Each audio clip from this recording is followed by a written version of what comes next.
Shri Ganeshaya Namaha. Om Sarvadevaya Namaha. Om Jai Shri Ram. Ram Ram everyone.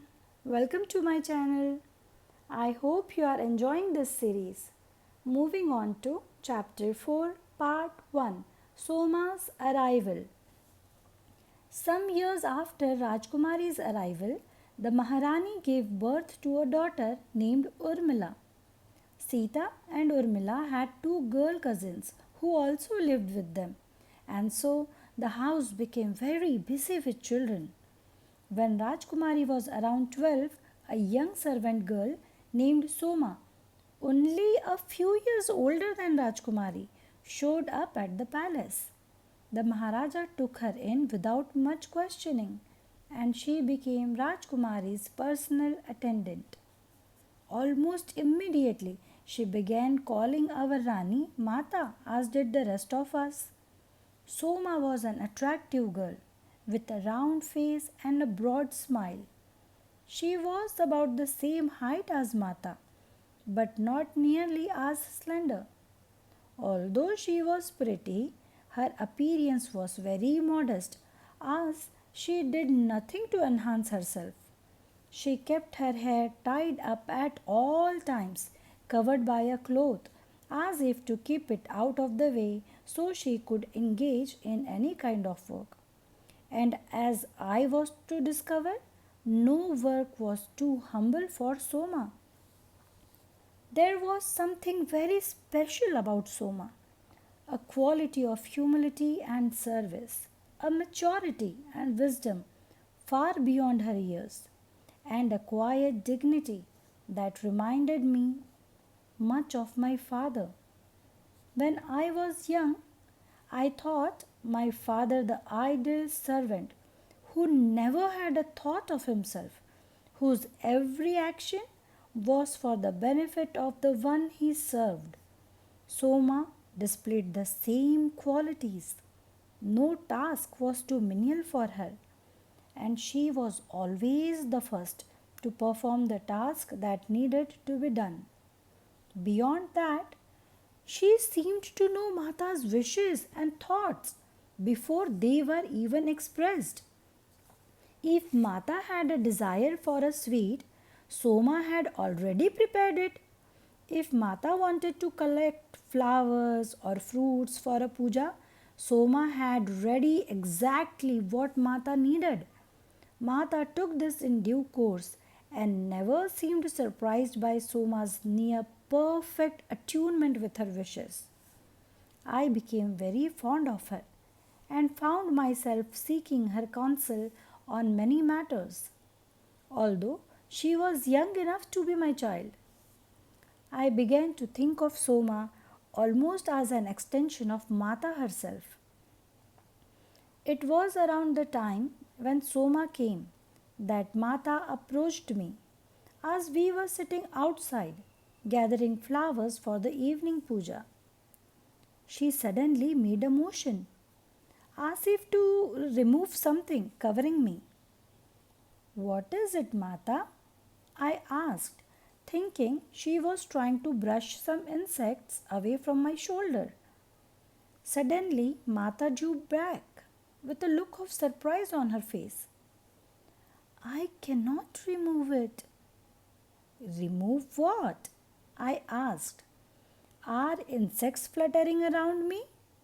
I looked at my shoulder and over my back but could see nothing. She shook her head. "No, Meenakshi. I see a cloud around you, but I can't remove it. I am so sorry." "A cloud? I don't see any cloud, Mata." "Never mind," she replied in a soothing voice. "I will speak with Pitaji about it." In my room that night, I pondered over the incident. What had Mata seen that disturbed her? I had come to understand that she had special abilities and could see and know things that none of us could see or know. It was as if she could read our minds and hearts, but she was ever so modest about displaying what she knew. Perhaps she saw the misfortune that had come over to my family and that still weighed down my heart despite the joy of Mata's presence. Soma had been within hearing distance of our conversation and the next day approached me. Meenakshi, you must trust Mata. If she saw something amiss, do not worry. She will take care of it. I nodded. That is also what I felt, I replied with a faint smile. Many of us have received healing from her, and I trust she will take care of it. My voice trailed off. I had grown so close to Soma, and at that moment I thought to share with her my family secret that we had been subjected to great misfortune some generations back. But I could not even find the words to utter. In fact, I did not myself understand it because my father never spoke of the past. So, what I could say? I stopped myself as the thought entered my mind that this family matters must stay buried deep in my heart. Mata's beauty was such now that whenever she went out, people could not help but gaze at her in the wonderment. Mata seemed not to notice, but this did not make Janak Baba happy. I overheard him say to Sunainama on several occasions that he wanted the people of Mithila to see her inner beauty, not her outer appearance. The people of Mithila may have treasured her physical perfection, but we, in the household, saw and loved most the generosity of her heart. If anyone who was suffering crossed her path, or if she heard of a misfortune falling to any family in Mithila, she would be the first to offer aid, as if her nearest and dearest had been struck down. Janak Baba saw this and did not discourage it. But what he most appreciated was her mind. Mata had learned from sage Gargi the art of spiritual debate, and Janak Baba loved to engage her. Initially, he would always win the debate, challenging her with profound questions that she struggled to answer. But this did not last long, and soon she was responding with great insight, or so we, the servants, were told, and Janak Baba would assume a look of satisfaction and appreciation. Then there came the day when she won the debate, posing difficult philosophical questions that he could not answer. We in the kitchen were stunned when we were told that Janak Baba had yielded to his young daughter, saying he had not yet experienced the state of which Mata spoke.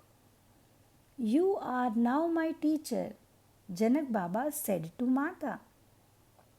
Never say that, Pitaji, she replied, placing her finger over his lips.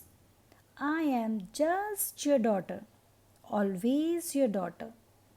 He smiled and responded, Sita, your mind is like a multifaceted jewel, more insightful than most minds I have encountered.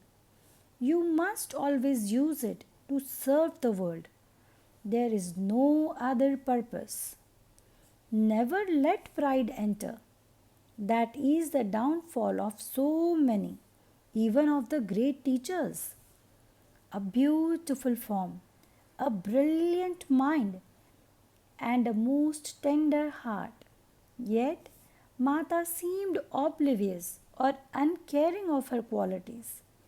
Her dress was simple, her speech was humble, her love was for the freedom of the forest, to wander at will, to observe the bountiful manifestations of nature, and to love and enjoy them all. Jai Shri Ram. I hope you like this part. If you like this part, please share it among the same minded people. Thank you for listening. If you haven't subscribed yet, please do subscribe. Jai Shri Ram. Shri Ram Jai Ram Jai Jai Ram. Shri Ram Jai Ram Jai Jai Ram. Jai